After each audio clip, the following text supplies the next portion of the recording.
Good morning. This is Father Stephen Kelly from St. John's Church in Detroit. And we're continuing our series of daily morning meditations where we generally look at one or another of the lessons that are assigned for morning or evening prayer, what is known as the daily office lectionary.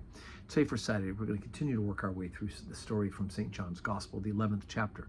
We've just heard the last 3 days about the story of the raising of Lazarus from the dead. And yesterday, of course, we had the actual resurrection of Lazarus, where Jesus calls, "Lazarus, arise, come forth."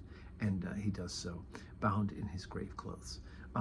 But what's the after effect? What happens after that? Okay, so John chapter 11, beginning at verse 45. Then many of the Jews which came to Mary and had seen the things which Jesus did believed on him. But some of them went their ways to the Pharisees and told them what things Jesus had done. Then gathered the chief priests and the Pharisees a council, and said, "What do we? For this man doeth many miracles. For if we let him thus alone, all men will come to believe on him, and the Romans shall come and take away both our place and nation." And one of them, named Caiaphas, being the high priest that same year, saith unto him, "Ye know nothing at all, nor consider it expedient for us that one man should die for the people, and that the whole nation perish not." And this spake he not of himself, but being the high priest that year, he prophesied that Jesus should die for that nation. And not for that nation only, but also that he should gather together in one of the children of God that were scattered abroad. Then from that day forth they took counsel together for to put him to death.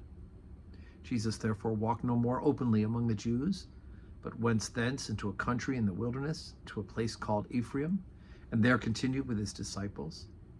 And the Jews' Passover was nigh at hand, and many went out of the country up to Jerusalem before the Passover to purify themselves. Then sought they for Jesus, and spake among themselves as they stood in the temple, "What think ye, that he will not come to the feast?" Now both the chief priests and the Pharisees had given a commandment that if any man knew where he were, he should show it, that they might take him.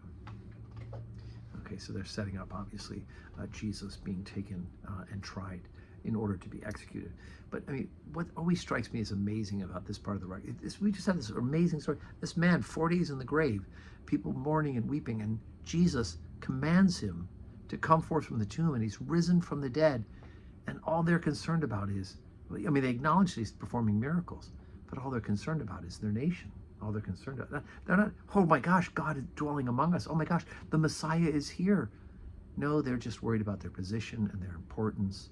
They're just worried about, in fact, the Romans are going to be very upset if everybody starts chasing after and following this guy Jesus. I mean, just can't see the forest from the trees, can they, folks?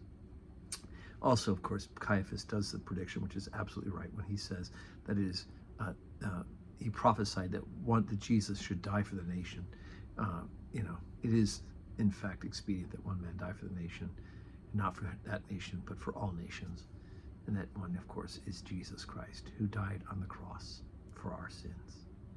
So today is Saturday, no public worship today, but we're getting ready for worship tomorrow, right? It's third Sunday in Lent, and we have 7:30 morning prayer, 8 o'clock Holy Communion, 10 o'clock Holy Communion, and 5:30 evening prayer. I hope you can come to one or two of those services, right? You can come to 10 o'clock and come back at 5, or you can come to 7:30 and 8, whichever fits your schedule, but come to at least one.